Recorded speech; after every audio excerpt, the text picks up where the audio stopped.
Hello friends, मैं अनिता भास्कर आप सभी लोगों का अपने यूट्यूब चैनल पर स्वागत करती हूँ। और पॉलिटिकल साइंस में हम 15 क्वेश्चन कंप्लीट करेंगे और फर्स्ट क्वेश्चन पे चलते हैं। और वीडियो पसंद आए तो लाइक शेयर कमेंट जरूर करें। चैनल पे अगर नए तो सब्सक्राइब कर लें। आने वाले सभी एग्जाम के लिए वेरी इंपॉर्टेंट वीडियो है, ठीक है। और इसी ने टीजीटी पीटी आदि की तैयारी अच्छी तरीके से करें अभी से ही। तो चलिए, फर्स्ट क्वेश्चन है, निम्नलिखित में से कौन सा वक्तव्य जो है वो सही नहीं है। यानी ये ऑप्शन है, सुरक्षा संबंधी दुविधा राज्य व्यवस्था का महत्वपूर्ण विरोधाभास है। और दूसरा इसका पॉइंट है, हथियारों की होड़ राज्यों की असुरक्षा को बढ़ाती है। तीसरा पॉइंट है, अस्त्र शस्त्र नियंत्रण एक समाधान है। और डी है, अस्थाई सैन्य, ठीक है, अस्थाई नहीं अस्थाई होगा, अस्थाई होगा। तो अस्थाई सैन्य बल सबकी सुरक्षा को सुनिश्चित करता है। राइट ऑप्शन इसमें से सी हो जाएगा, अस्त्र शस्त्र नियंत्रण एक समाधान है, ठीक है। यानी सुरक्षा जो है ये सही नहीं है, ठीक है, ये ध्यान देना है। तो जैसा कि अस्थाई सैन्य बल सबकी सुरक्षा को सुनिश्चित कर सकता है, सुरक्षा संबंधी दुविधा व्यवस्था का महत्वपूर्ण विरोधाभास है, हथियारों की होड़ राज्यों की असुरक्षा को बढ़ाती है। तो ये सारे इंपॉर्टेंट पॉइंट है जो सही है। अस्त्र शस्त्र नियंत्रण एक समाधान इसका हो सकता है, ये सही नहीं है, ठीक है। सेकेंड क्वेश्चन है, क्लैश ऑफ जो है civilisation and new world order, ठीक है। और जो है ये है पूरा जो है इसका नाम इंग्लिश में इस तरीके से हो जाएगा, क्योंकि हिंदी में और इंग्लिश में थोड़ा सा चेंज हो जाता है, मैंने देखा, ठीक है। इसका पूरा नाम हो जाएगा द, ठीक है, द क्लैश, ठीक है, द क्लैश ऑफ सिविलाइजेशन, ठीक है, सिविलाइजेशन, ठीक है, सिविलाइजेशंस और and the remaking,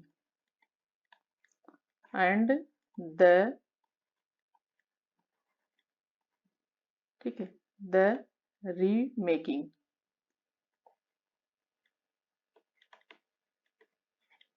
the remaking of world,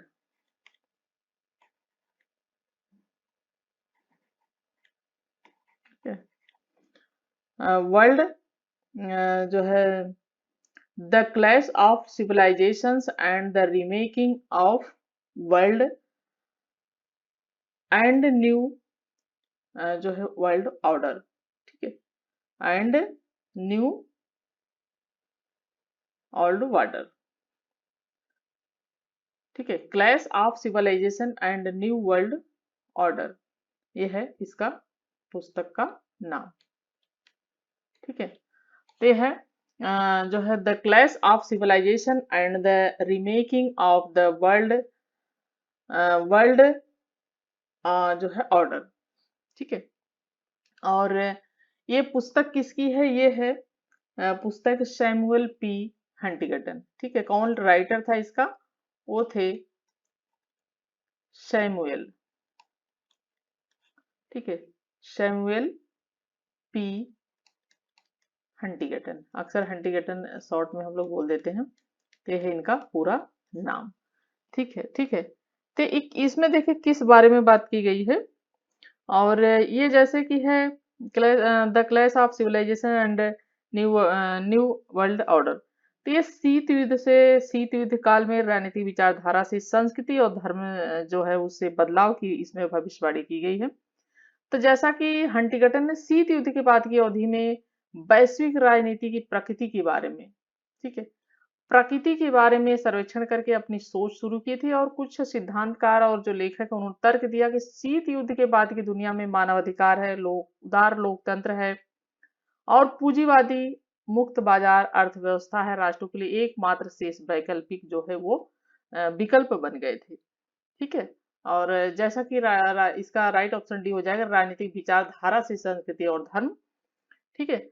तो जैसा कि इसमें हंटिंगटन का मानना था कि जब विचारधारा का युग समाप्त हो गया था, दुनिया केवल सांस्कृतिक, ठीक है, कि सांस्कृतिक संघर्ष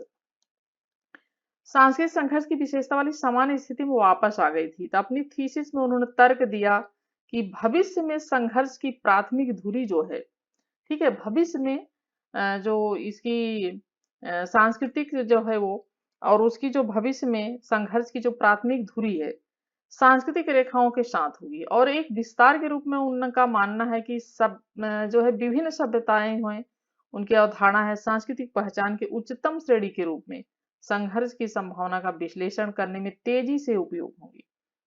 ठीक है। और अपने 1993 के विदेशी मामलों के लेख सभ्यताओं का संघर्ष के अंत में हंटिंगटन लिखते हैं कि यह सभ्यताओं के बीच संघर्षों की वांछनीयता की वकालत करने के लिए नहीं है, यह वर्णनात्मक परिकल्पना को निर्धारित करता है कि भविष्य कैसा हो सकता है। ठीक है। तो जैसा कि इनकी ये थी पुस्तक पी हंटिंगटन की, थोड़ा सा मैंने डिटेल में इसलिए समझा दिया। ठीक है, क्योंकि कभी कभी क्वेश्चन हट के पूछ लेता है तो दिक्कत आती है।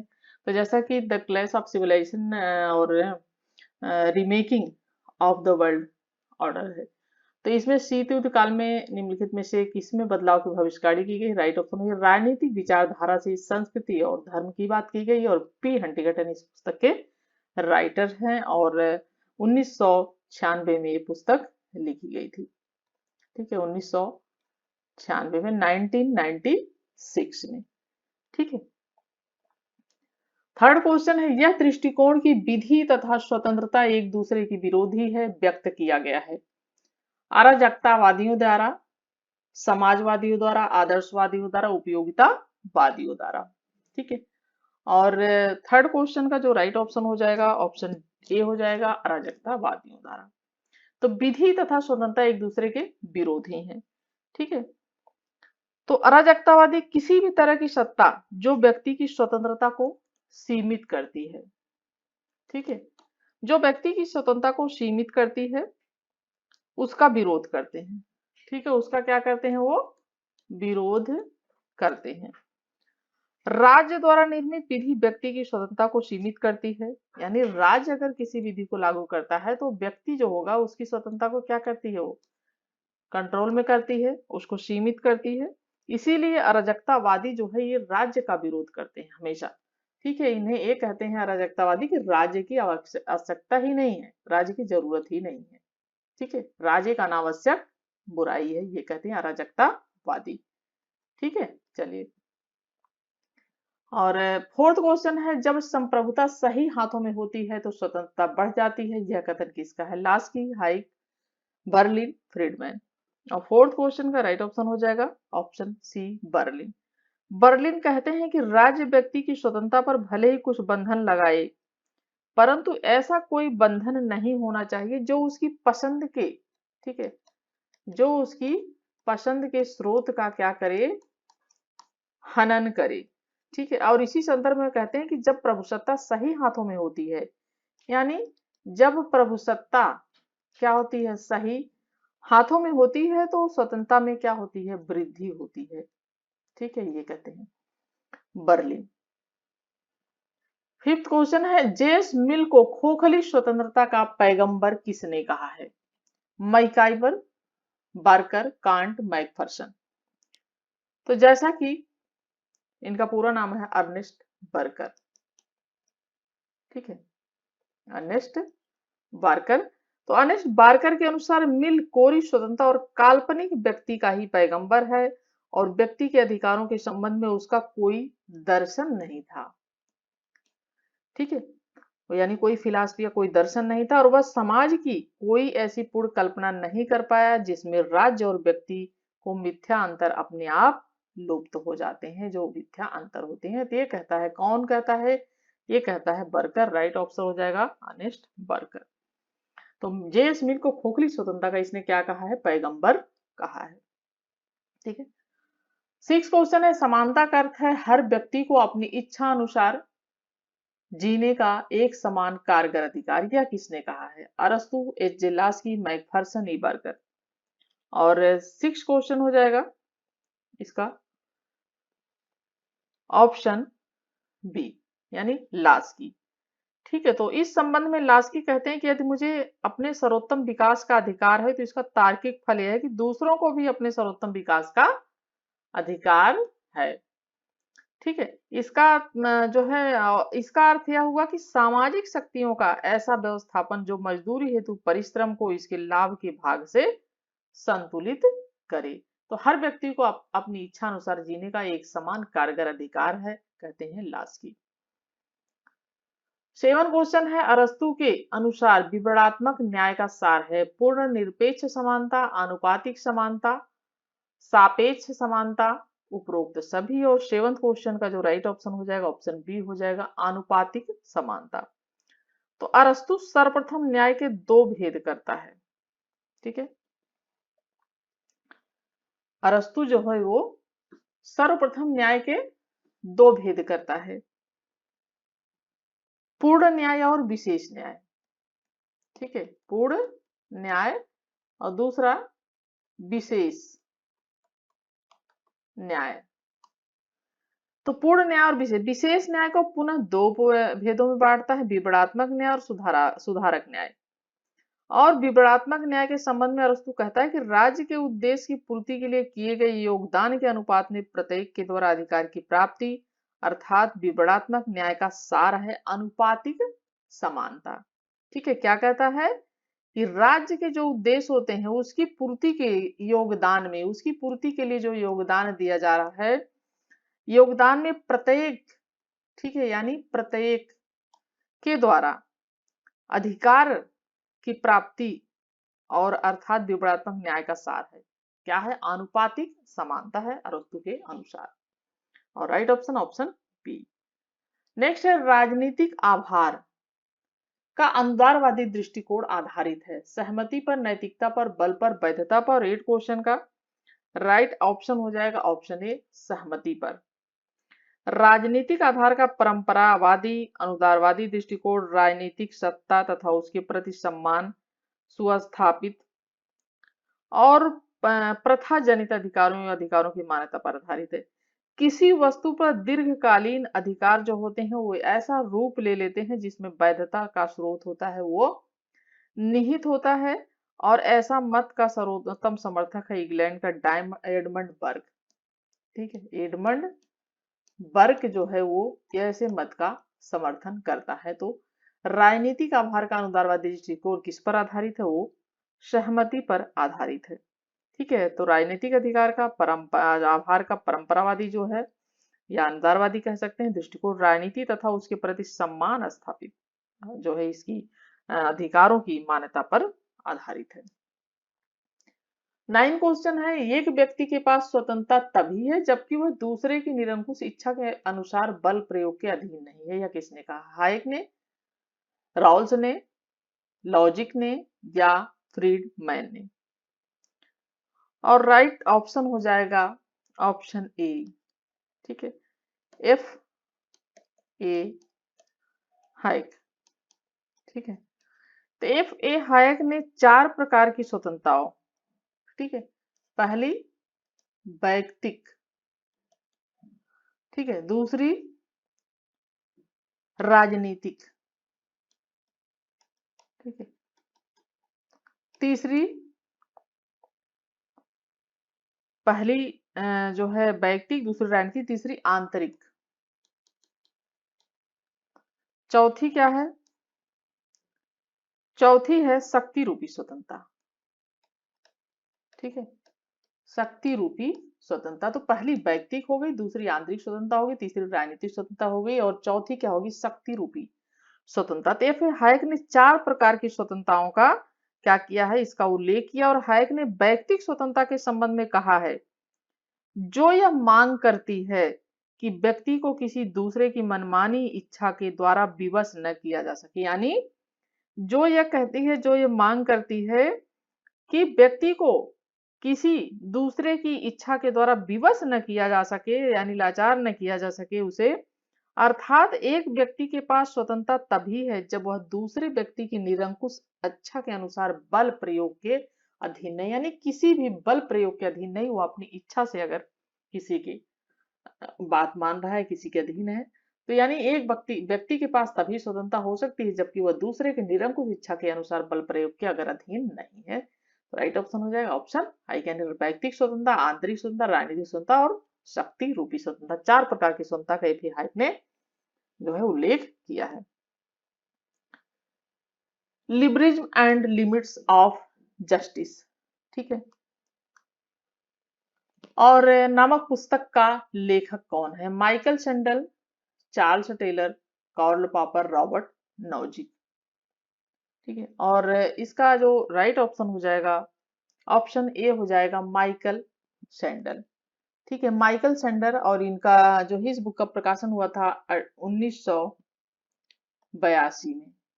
ठीक है, 1982 में माइकल सैंडल द्वारा ये पुस्तक लिखी गई, लिबरिज्म एंड लिमिट्स ऑफ जस्टिस। ठीक है, और जो है, और ये पुस्तक जो है लिखी गई थी किसके द्वारा? माइकल सैंडल के द्वारा।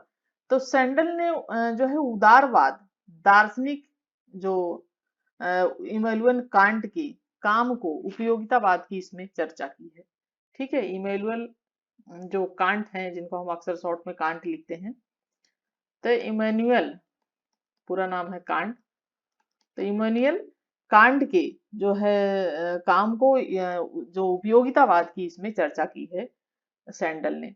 ठीक है, और liberalism and limits of justice, option ए।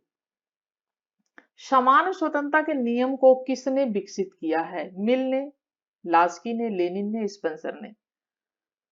तो राइट ऑप्शन यहाँ पे डी हो जाएगा, हर्बर्ट स्पेंसर।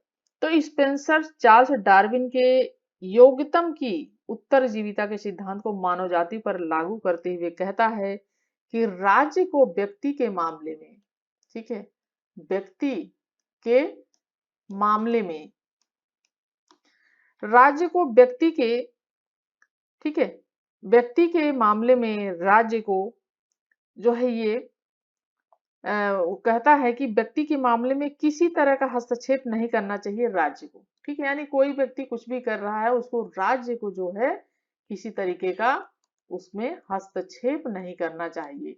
ठीक है, और सभी व्यक्तियों को अपने अपने कार्य के लिए क्या करना चाहिए? उन्हें स्वतंत्र छोड़ देना चाहिए। ठीक है, तो ये कहता है स्पेंसर कि मानव स्वतंत्रता के नियम को विकसित किया है इसने, और ये कहता है कि चार्ल्स डार्विन के योग्यतम की उत्तरजीविता के सिद्धांत को मानव जाति पर लागू करते हुए वह कहता है, चार्ल्स डार्विन के सिद्धांत को योग्यतम उत्तरजीविता का कहता है कि इस राज्य को व्यक्ति के मामले में किसी तरह का हस्तक्षेप नहीं करना चाहिए और सभी व्यक्तियों को अपने अपने कार्य के लिए उन्हें स्वतंत्र छोड़ देना चाहिए। Right option, option D, Herbert Spencer. 12 question है, ब्राहा स्वतंत्रता की अवधारणा को किसने जो है दिया है? Grotius, Oppenheimer, Kant, Rousseau. और जैसा कि ब्राहा स्वतंत्रता, राइट ऑप्शन ए हो जाएगा ग्रेसियस। तो आंतरिक स्वतंत्रता के प्रमुख प्रतिपादक बोधा, ब्राहा संप्रभुता के प्रमुख प्रतिपादक ग्रेसियस। ठीक, तो ब्राहा जो है इसके ग्रेसियस हैं, और आंतरिक स्वतंत्रता उसकी संप्रभुता की बात की जाए, ठीक है, आंतरिक संप्रभुता, तो इसका भी देख लेते हैं। आंतरिक संप्रभुता के प्रमुख प्रतिपादक हैं जीन बोधा। ठीक है, बोधा, तो जीन बोधा हैं, और ब्राहा संप्रभुता के जो है ग्रेसियस हैं, और कानूनी संप्रभुता के प्रतिपादक जो हैं ये कौन है? कानूनी, ये है जॉन अस्टिन। कानूनी संप्रभुता के जो कौन है प्रमुख प्रतिपादक? अस्टिन है, और राजनीतिक संप्रभुता के प्रमुख प्रतिपादन डायसी है। ठीक है, राजनीति की अगर बात की जाए तो राजनीतिक संप्रभुता ये कौन है? A B Dicey. ठीक है, ए बी डायसी, तो इसके कौन है? डायसी हैं। और जो है लोकप्रिय संप्रभुता को परिभाषित करते हुए ग्रेसियस ने कहा था कि प्रभुसत्ता सर्वोच्च राजनीतिक शक्ति है। क्या है प्रभुसत्ता? सर्वोच्च राजनीतिक शक्ति है। ठीक है, राजनीतिक शक्ति है, और यह उस व्यक्ति में निहित होती है जिसके कार्यों पर किसी दूसरे का नियंत्रण नहीं होता। यानी यह उस व्यक्ति के कार्यों में निहित होती है जिसके किसी भी कार्य पर किसी दूसरे व्यक्ति का या किसी और का नियंत्रण नहीं होता, और जिसकी इच्छा का उल्लंघन कोई नहीं कर सकता। यानी जो उसकी इच्छा वो कर रहा है, उसकी इच्छा का उल्लंघन भी कोई नहीं कर सकता। तो प्रभुसत्ता सर्वोच्च राजनीतिक शक्ति है, और यह उस व्यक्ति में निहित होती है जिसके कार्यों पर किसी दूसरे का नियंत्रण नहीं होता और जिसकी इच्छा का उल्लंघन कोई नहीं कर सकता। ठीक है, तो राइट ऑप्शन हो जाएगा ऑप्शन ऑप्शन ए। और जैसा कि आंतरिक संप्रभुता के प्रमुख प्रतिपादक बोदा हैं, जीन बोदा, और बाह्य संप्रभुता के प्रमुख ग्रेशियस हैं, कानूनी संप्रभुता के जॉन ऑस्टिन हैं, और राजनीतिक प्रभुसत्ता के प्रतिपादक डायसी हैं। ठीक है, तो ये ध्यान रखें। 13 क्वेश्चन है, संप्रभुता राज्य की सर्वोच्च इच्छा है, यह किसने कहा? John Austin, Willoughby, Hobbes, Burgess. Right option हो जाएगा बिलोबी। तो बिलोबी का कथन है कि जिसका तात्पर्य है कि विधि निर्माण की सर्वोच्च शक्ति किसके पास होती है? राज्य के पास।